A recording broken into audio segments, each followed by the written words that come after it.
मोहम्मद रफ़ी और ओपी नैयर की जुगलबंदी से सजे ये गाने जैसे जैसे पुराने होते जाते हैं वैसे वैसे इनका असर और भी गहरा होता जाता है। ये देश है वीर जवानों का, अलबेलों का, मस्तानों का, इस तेरा क्या कहना। देखिए एक दिन प्यार हो जाएगा का, कई बार मैंने दिल की उमंग को जाने कहा मेरा जिगर गया जी। वो चुपने वाले सामने आ, दिल मुश्किल जीना यहाँ।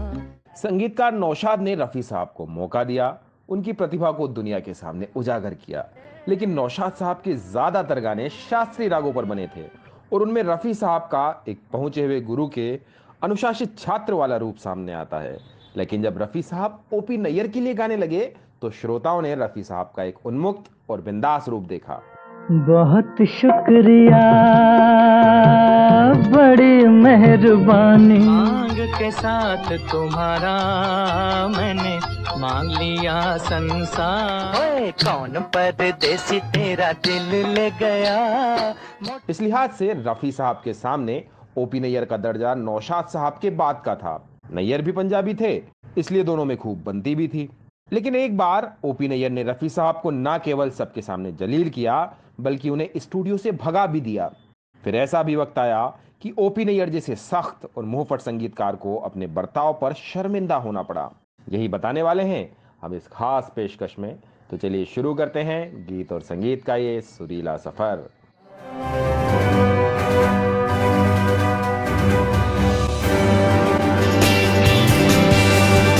73 फिल्मों में संगीत देने वाले ओमकार प्रसाद नैयर फिल्मी दुनिया में ओपी के नाम से मशहूर थे। उनको हिंदी फिल्मों का मोहम्मद अली कहा जाता था। उनके गाने मस्ती से भरपूर होते थे और वो अपने हर गाने में एक खास किस्म का पंच जरूर देते थे।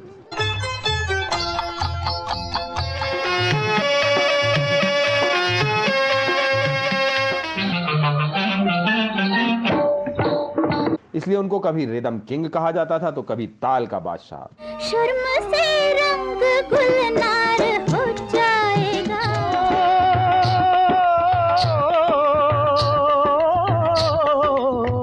वो गायिकाओं में आशा भोसले के दीवाने थे और गायकों में मोहम्मद रफी के फैन। और तू ही आस का तारा, मांग के साथ तुम्हारा।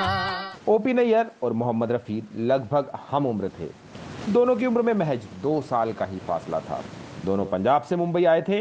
उनकी मातृभाषा पंजाबी थी, इसलिए दोनों एक दूसरे से पंजाबी में ही बात करते थे। यानी फिल्मी संगीत की दुनिया में नौशाद साहब उनके गुरु थे तो नैयर उनके दोस्त। इसलिए दोनों के बीच आम पंजाबी की तरह बहुत बेतकल्लुफी से बातें होती थी। लेकिन इन दोनों दोस्तों में एक बहुत बड़ा फर्क था।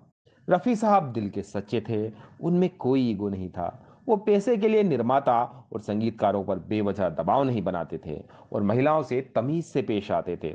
इसके विपरीत ओपी नैयर सिर्फ और सिर्फ अपने ईगो के गुलाम थे। वो बदतमीज होने की हद तक मुंहफट थे। उनका गुस्सा इतना खराब था कि उनके साजिंदों की जान हर दम आफत में रहती थी।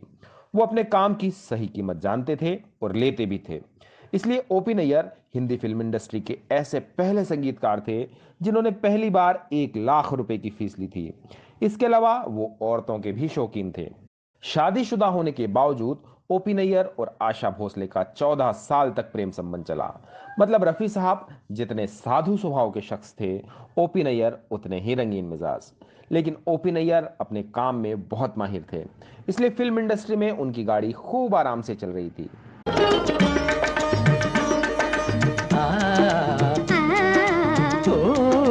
स्वभाव में एक दूसरे के बिल्कुल विपरीत लोगों की ये दोस्ती बहुत अनोखी थी।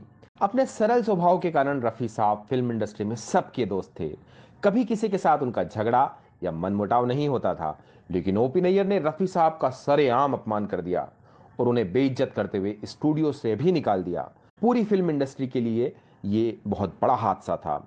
लेकिन महज 3 साल में ही ओपी नैयर ने न केवल अपने बर्ताव पर माफी मांगी बल्कि ये भी कहा कि रफी तुम मुझसे बेहतर इंसान हो। ये बात है साल 1968 की, जब जॉय मुखर्जी हमसाया बना रहे थे। वो इस फिल्म के हीरो, निर्देशक और निर्माता तीनों थे। जॉय साहब अपने गाने रफी साहब से गवाते थे और संगीत का जिम्मा ओपी नैयर को देते थे। इस फिल्म के लिए शेजान रिजवी ने गाने लिखे थे। नैयर साहब बहुत खुर्राट और वक्त के बहुत पाबंद संगीतकार थे। वो रात को 9:10 पर अपने रिकॉर्डिंग स्टूडियो का दरवाजा बंद कर लेते थे और इसके बाद चाहे जितनी बड़ी हस्ती हो उसे स्टूडियो में नहीं आने देते थे। जिस दिन की ये घटना है उस दिन ये गाना रिकॉर्ड होना था। दिल की आवाज भी सुन मेरे फसाने पे न जा। इसकी रिकॉर्डिंग ताड़देव फिल्म स्टूडियो में होनी थी। रफी साहब बांद्रा में रहते थे, जहां से ताड़देव बहुत दूर है। रफी साहब भी वक्त के बहुत पाबंद थे, लेकिन वो उस दिन टाइम पर गीत रिकॉर्ड करने नहीं पहुंचे। उस वक्त स्टूडियो में 70 साजिंदे थे जो केवल रफी साहब की वजह से इंतजार करने को मजबूर थे। ओपी नैयर ऐसी बातों को बर्दाश्त नहीं करते थे, लेकिन रफी साहब से दोस्ती की खातिर वो उनका इंतजार करते रहे। तब मोबाइल फोन या आज जैसी दूसरी सुविधाएं तो नहीं थी, इसलिए ये पता चल पाना भी मुश्किल था कि रफी साहब क्यों नहीं आए। इस तरह इंतजार करते करते 1 घंटा बीत गया। तब रफी साहब ताड़देव पहुंचे। दुआ सलाम के बाद ओपी नैयर ने कहा, चल गाना रिकॉर्ड करते हैं, पर ये बता कि तू कैसे लेट हो गया आज। रफी साहब बोले, माफ करना यार, एक रिकॉर्डिंग थोड़ा लंबा खिंच गई, इसके कारण लेट हो गया। ये सुनकर नैयर साहब ने कहा, कोई बात नहीं। उन्होंने वादकों को कमांड देते हुए रिकॉर्डिंग शुरू करने के लिए कहा। अचानक नैयर साहब को कुछ ध्यान आया। उन्होंने पूछा, किसकी रिकॉर्डिंग थी? रफी साहब ने जवाब दिया कि मैं शंकर जयकिशन की रिकॉर्डिंग में फंस गया था। ये सुनकर ओपी नैयर भड़क गए। अपनी आदत के मुताबिक चिल्लाकर बोले, बंद करो रिकॉर्डिंग। म्यूजिशियंस, आप भी अपने घर जाइए, मैं भी घर जा रहा हूँ। रिकॉर्डिंग करने का अब मेरा कोई मूड नहीं है। सब ये सुनकर दंग थे। तभी एक और धमाका करते हुए नैयर ने रफी जी से कहा, तेरे पास शंकर जयकिशन जी के लिए समय था और ओपी नैयर के लिए नहीं। जा, आज से ओपी नैयर के पास भी रफी के लिए समय नहीं रहेगा। इसके बाद वहां सन्नाटा छा गया। सब लोग डरे हुए थे। तभी नैयर ने अपने अकाउंटेंट को बुलाया और कहा कि रफी मियां का हिसाब कर दो। दरअसल उस दौर में शंकर जयकिशन नंबर 1 संगीतकार थे। उन्हें आर.के. बैनर्जी समेत तमाम बड़े बड़े फिल्मकार पसंद करते थे और उनके गाने बहुत लोकप्रिय होते थे। इसलिए ओपी नैयर का उनसे कॉम्पिटिशन था। नैयर साहब का गुस्सा देखकर सब चुप थे, लेकिन उस वक्त भी रफी साहब अपना फर्ज नहीं भूले। उन्होंने शालीनता से कहा, कोई बात नहीं, जब सब लोग यहीं मौजूद है तो आओ ये गाना रिकॉर्ड कर लेते हैं और उसके बाद हम अलग हो जाएंगे। दरअसल मुंबई में रिकॉर्डिंग स्टूडियो बहुत महंगे मिलते हैं और उनका हर घंटे के आधार पर किराया लिया जाता है। इसलिए रफी साहब नहीं चाहते थे कि ओपी नैयर और जॉय मुखर्जी को उनकी वजह से नुकसान उठाना पड़े। ओपी नैयर तब बहुत गुस्से में थे, लेकिन मौके की नज़ाकत समझकर उन्होंने ये गाना रिकॉर्ड कराया, जिसके बाद रफी साहब चले गए। वक्त इंसान पे ऐसा भी कभी आता है।